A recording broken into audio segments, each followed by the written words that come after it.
Good morning, everyone. My name is Richard Ali, a Nigerian lawyer and writer and managing editor of Jalada Africa. It gives me great joy to give these closing remarks at the end of the Jalada Africa Language and Translation Symposium, which has just ended, for two reasons. The first is the fact that this two-day series of engagements centered around two of Africa's brightest literary sons, Professors Ngugi wa Thiong'o and Wole Soyinka, is the very first project the new management of the collective, comprising Marzia Muhammad Ali and I, has undertaken. The second reason is, of course, my well-advertised Nigerianness, being in the position of running what is definitely a Nairobi-based arts collective that is registered as an equitable trust in Kenya. To my way of thinking, this makes me a front and back stakeholder in this symposium because my very, very elder brother is Professor Wole Soyinka, also a Nigerian, the first sub-Saharan African Nobel laureate, as well as his Ngugi wa Thiong'o, whose nationality is Kenyan and whose trajectory interestingly forcates that of two of my country's most eminent literary experts, Soyinka, thankfully still with us, and the departed Achebe. If I may add a third reason, it is this. The honor to organize and oversee a continental literary event of this magnitude in these uncertain times of the pandemic and political turmoil everywhere from Ethiopia to Poland to the United States, bringing together 30 of the world's finest intellectuals, writers, and thinkers from across 5 time zones, tell me, what is it greater to a young writer and arts administrator than this? When we started what became the Jalada Africa Trust, we did not have an idea that in 9 short years we would, to take the slogan of a famous publishing house, be holding Africa's words in trust. In the aftermath of the Ella Wakatama Alfrey facilitated Best of Young British Novelists pit stop in Nairobi, she, alongside Nadifa Mohammed and Adam Fools, sparked a flame in the hearts of we earnest young writers, and that saw us start a Google group, which is still the beating heart of Jalada, then a website, jaladaafrica.org, and then incorporation. And here we are, in 9 short years, hosting Ngugi and Soyinka. More than anything, this demonstrates the power of the collective, of diverse artists of varying and variant tempers and mediums and abilities come together to promote their work and shape the collective zeitgeist.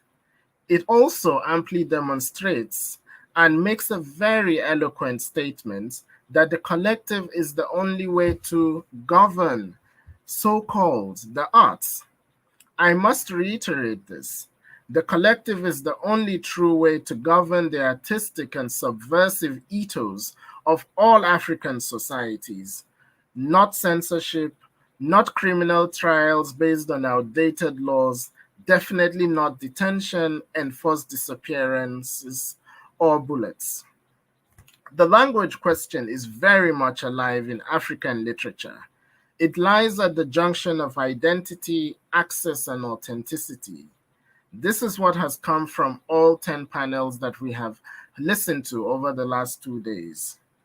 Our Translation O1 project came to life when former managing editor Moses Kilolo, who, true to his own personal change, now goes by Munyao Kulolo, approached Professor Ngugi wa Thiong'o in 2016 with the idea of a language project.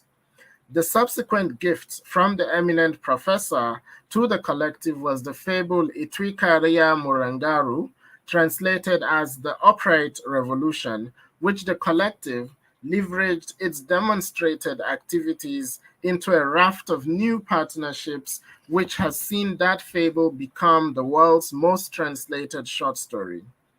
In the last few weeks, the Polish language and the Kipare, a coastal Tanzanian tongue, have been added to our translations to create 100, an entire century of translations. This is our Ngugi century, a fitting homage to a predecessor who more than most has dealt with extreme intellectual rigor and not a bit of radicalism with the issue of language in African literature. It is fitting then that this symposium marks a shift from Ngugi's prose to Wole Soyinka, who has gifted us the poem Mandela Comes to Leah for Translations O2. In this poem, Professor Soyinka takes his theme, the humanity and dissidences of Leah Sharibu, Malala Yousafzai, and Nelson Mandela. It also, in my personal opinion, harks to his own dissidence, ranging from holding up a radio station in 1966, attempting to create an international arms blockade during the senseless carnage of the Nigerian Civil War, for which he was detained for 22 months, to his very recent defiance of the Abacha dictatorship in the 90s, and various humanist engagements across his many decades. Therefore, while his 100-word poem, which references the bravery of Leah Sharibu, the dissident Christian girl from the Dapchi school kidnappings who refused to renounce her faith and kowtow to Boko Haram, is not merely the text of Translation O2, but in its harking to the stories and studies of Malala Yousafzai and Nelson Mandela, it allows us to pay homage to Soyinka, who has done so much to aid the stature of African literature.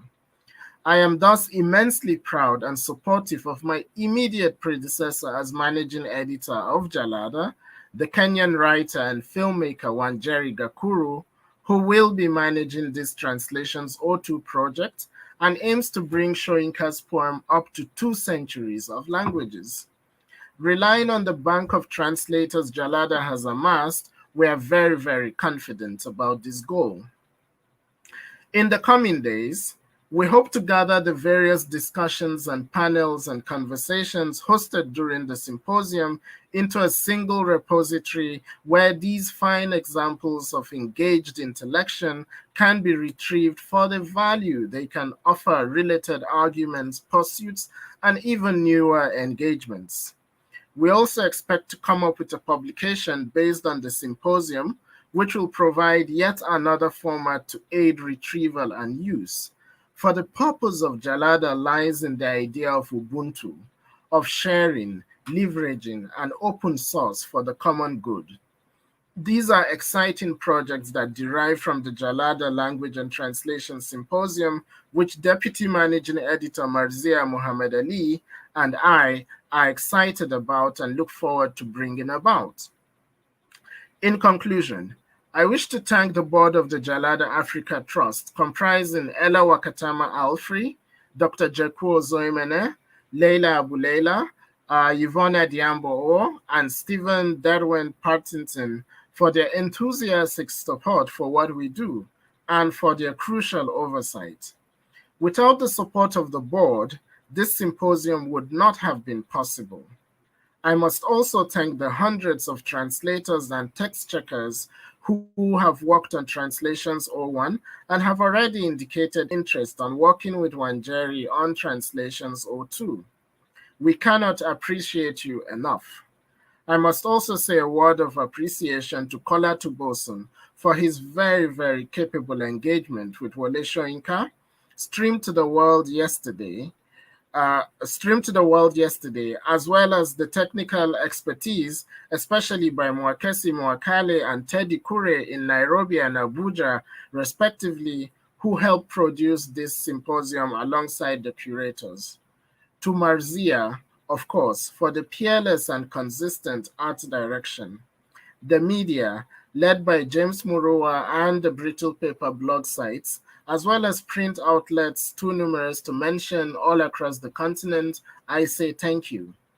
With these few words, I declare the Jalada Language and Translation Symposium closed.